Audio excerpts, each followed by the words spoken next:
Welcome back. Last night at 10 o'clock, we told you about overstuffed U.S. Postal Service collection boxes in Plano specifically.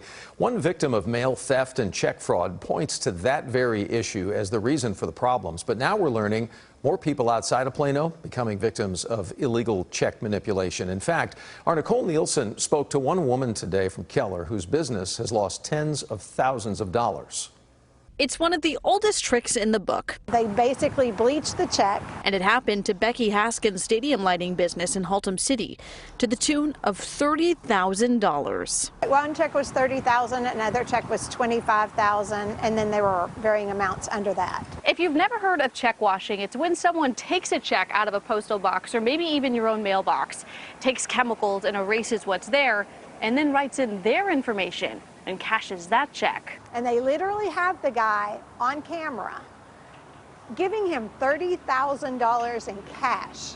We've seen social media posts from Twitter to Nextdoor showing check washing is happening more than you'd think here in North Texas and across the country. Paul Ecker with the U.S. Postal Inspection Service says he sees it too. It's one of those offenses like other things. It's kind of an ebb and flow. There's highs and lows. We also see cycles. Sometimes you have criminals that, this is their favorite method of operation, and we get them into jail for a couple of years, and so things kind of die down, and then they get back out of jail and things start picking back up. So they arrested him on the Friday after that, and by Friday afternoon he'd already bailed out. It's a federal crime, which means in Haskin's case the FBI stepped in and helped her recover their money.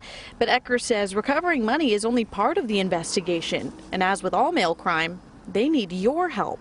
Unfortunately, a lot of customers, they start working with their financial institution, and once they recover their funds, while they may think they're no longer the victim, they're still a critical piece in our investigation. So we need them to report that. Now, with tax season rolling around, it's even more important to keep your money safe in the mail. The BBB says try to avoid unsecure mailboxes and deliver checks to your post office directly. Use black gel ink rather than blue ink, which is easier to erase.